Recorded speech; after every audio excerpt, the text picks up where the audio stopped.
এক মুহূর্তের জন্য ভাবো, আজ মুসলমানরা হারিয়ে গেছে।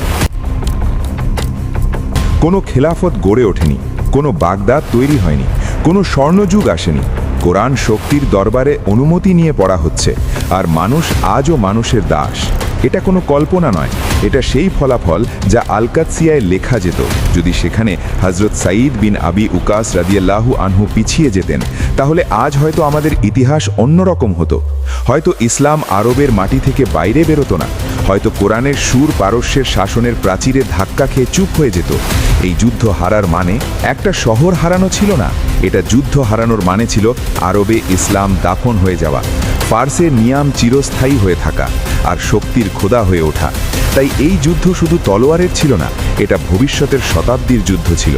এটা একটা সিদ্ধান্ত ছিল যে তাওহীদের আওয়াজ গুঞ্জরাবে নাকি কাসরার ভাগ্য জয়ের মুখ দেখবে।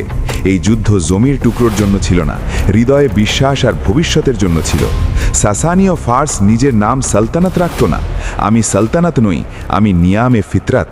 সে নিজেকে নিয়ামে ফিতরাত ভাবত। তাদের রাজা আদেশ দিত না, ভাগ্যেই তোমার জীবন, মৃত্যুর গলা ছাড়া আর কিছু না। তারা ভাগ্যের লেখক ছিল।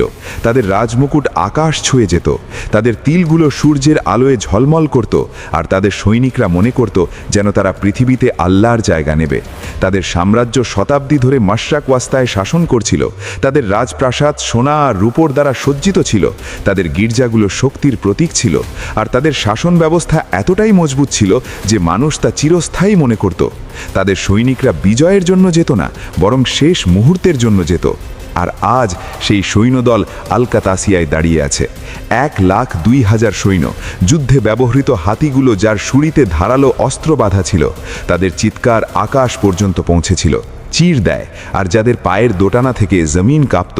সাহসী, যাদের মধ্যে মানুষ চোখে পড়ত না, শুধু লোহার গাদা চলত। তীর যেগুলো আকাশ ছুঁত, তীরের বৃষ্টি যেটা সূর্যকেও ঢেকে দিত। আর নেতৃত্ব রুস্তম ফারুক যাদের হাতে ছিল। আজ এই মাঠ তাদের থাকবে না, আমরা তাদের ভাগ্য শেষ করতে এসেছি। এমন এক জেনারেল যার জন্য পরাজয়ের ভাবনাও ছিল না। সে কখনো পেছনে সরে যাওয়া দেখেনি। তার সামনে শত্রু হয় মাথা নত করত বা মারা যেত। তার নাম শুনে ফারিসের সৈনিকরা বুক ফুলিয়ে দাঁড়াত। সামনে ছিল 3,000 মুসলিম, না সালতানাত না রেওয়ায়াত। নামটা ভয় ছড়ানোর জন্য নয়, শুধু একটা কথা, যদি আজ কেউ পিছিয়ে যায় তাহলে কাল কিছু থাকবে না। তাদের নেতৃত্ব দিচ্ছিলেন হযরত সাদ বিন আবি উকাস রাদিয়াল্লাহু আনহু। অসুস্থ শরীর হলেও সিদ্ধান্ত ছিল ফৌলাদি। শরীর দুর্বল হতে পারে, কিন্তু যারা আল্লাহর উপর বিশ্বাস রাখে তাদের কেউই পরাজিত করতে পারে না। তিনি আহত ছিলেন, পিপাসায় দুর্বল হয়ে পড়েছিলেন, তবে তার কণ্ঠে সেই বিশ্বাস ছিল যা পর্বতকেও দোলাতে পারে। তিনি ময়দানে ছিলেন না, এক উঁচু জায়গা থেকে যুদ্ধ দেখছিলেন এবং প্রতিটি মুহূর্তে তার সৈনিকদের আদেশ দিচ্ছিলেন। তার হাতে হাতি ছিল না, লাখ লাখ সৈন্য ছিল না, তবে তার কাছে ছিল আল্লাহর প্রতিজ্ঞা। তার সৈনিকরা জান্নাতের, তারা বেরিয়েছিল মৃত্যুকে ভয় না পেয়ে। প্রতিটি সৈনিক জানত যে আজ হারলে কাল ইসলামের কণ্ঠ নীরব হয়ে যাবে। তাদের চোখে ভয় নয়, ছিল দৃঢ় সংকল্প। তাদের হাতে ছিল তলোয়ার, যা বিশ্বাসের শক্তিতে চালিত। এখন প্রশ্ন ছিল না কে বেশি শক্তিশালী, প্রশ্ন ছিল কি বিশ্বাস সংখ্যার বিরুদ্ধে লড়াই করতে পারে। কি 3,000 হৃদয়ে যারা জান্নাতের জন্য বেরিয়েছিল 12,000-এর সামনে দাঁড়াতে পারে? কি তাওহীদের কণ্ঠ কাসরার তাকদীর ভাঙতে পারে? আর এই প্রশ্নের উত্তর আল-কাতাসিয়া লিখেছিল। কি বিশ্বাস 4 গুণ বড় শক্তির সামনে দাঁড়াতে পারে সাসানিয়ান ফার্সদের বিরুদ্ধে? জবাবটা তো কেউ জানত না। আর এই বিশ্বাস নিয়ে ফারেস তার সবচেয়ে ভয়ঙ্কর দৃশ্যটা ময়দানে তুলে ধরল। প্রথমে কোনো আওয়াজ উঠল না, ঝড় এলো। যুদ্ধে ব্যবহৃত হাতিরা ধীরে ধীরে এগিয়ে যেতে লাগলো। তাদের পদক্ষেপে বালি কাঁপছিল না, বরং জমিন কেঁপে উঠছিল।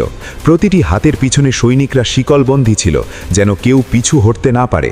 হাতিদের সুরের নিচের দিক থেকে তলোয়ার ঝলমল করছিল, আর তাদের চিৎকার বাতাসে গুঞ্জরিত হচ্ছিল। মুসলমান ঘোড়াগুলো ধাক্কা খেতে শুরু করল, কিছু সৈন্য পিছু হটল। এটাই সেই মুহূর্ত যখন বড় বড় সেনাবাহিনী ভেঙে পড়ে।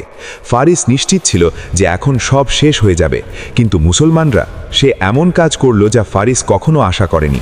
তারা শক্তিকে শক্তি দিয়ে মোকাবিলা করল না, তারা বুদ্ধি দিয়ে আঘাত করল। তীরগুলো হাতির চোখে নিক্ষেপ করল, কেউ কেউ সুরে তীব্র নিজ দিয়ে আক্রমণ করল।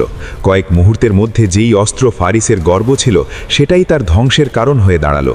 পাগল হাতি পিছনে ঘুরে নিজের সৈনিকদের উপর উঠে পড়ল। হাতিরা সৈনিক সৈনিকদের উপর পড়ল, শিকল ভেঙে গেল, চিৎকার শুনতে পাওয়া গেল। প্রথমবার ফারিসের বাহিনী ভয় পেয়েছিল, সেই বাহিনী যা কখনো পিছু হটে না। এখন তারা নিজেদের অস্ত্রেই পালাচ্ছিল। এই যুদ্ধ একদিনে শেষ হয়নি, 4 দিন ধরে চলল। দ্বিতীয় দিন এলো, তৃতীয় দিন এলো, রোদ, পিপাসা, ক্ষত সব কিছুই অতিরিক্ত হয়ে গেছিল। রাতে আর কোনো আরাম ছিল না। ছোট ছোট হামলা, তীব্র গোলাগুলি। মুসলমানরা রাতে চুপচাপ হামলা করত। এই যুদ্ধ এখন শরীরের চেয়ে বেশি মন মস্তিষ্ক ভেঙে দিচ্ছিল। ফারিসের সৈনিকরা ক্লান্ত হয়ে পড়েছিল, তাদের ঘোড়াগুলো দুর্বল হয়ে আসছিল, আর প্রতিটি পার হওয়া দিনে ফারিসের বিশ্বাস নীরবে মরছিল। হযরত সাদ বিন আবি ওয়াক্কাস রাদিয়াল্লাহু আনহু ময়দানে ছিলেন না, তিনি অসুস্থ ছিলেন, কিন্তু যুদ্ধ তার মস্তিষ্কে চলছিল। প্রতিটি দল ঠিক সময় কাজ করত, প্রতিটি সিদ্ধান্ত চিন্তাভাবনা করে নেওয়া হতো। ফারিসের কাছে বেশি সেনা ছিল, মুসলমানদের কাছে ভালো নিয়ন্ত্রণ ছিল। প্রতিটি আক্রমণ ছিল পরিকল্পিত, প্রতিটি পিছু হটার পিছনে ছিল হিসেব নিকেশ। চতুর্থ দিন এলো, হঠাৎ করে বালুর ঝড় উঠল। না বন্ধু দেখা যাচ্ছিল, না শত্রু।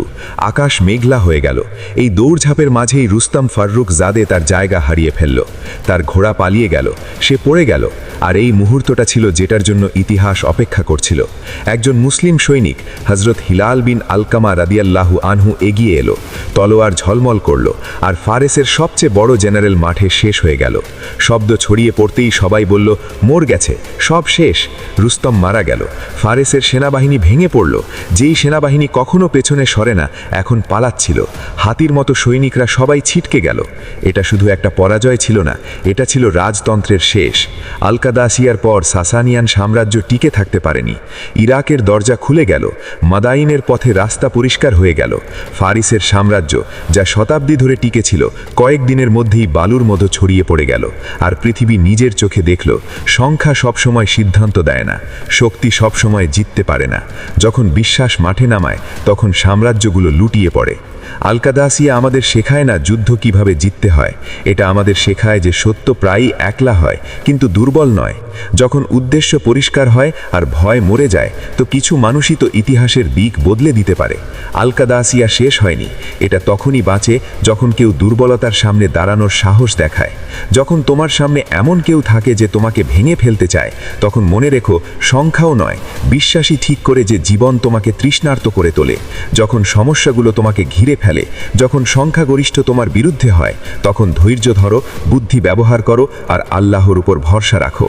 যদি তুমি চাও ইতিহাস চুপচাপ না থাকে, যদি চাও বিশ্বাসের এই লড়াই সারা দুনিয়ায় পৌঁছাক, তাহলে এই ভিডিওটা লাইক করো, বন্ধুদের সাথে শেয়ার করো, আর চ্যানেলটা সাবস্ক্রাইব করো, কারণ এটা শুধু একটা তারিখ নয়, এটা বিশ্বাসের যুদ্ধে একটা লড়াই। আল্লাহ হাফেজ।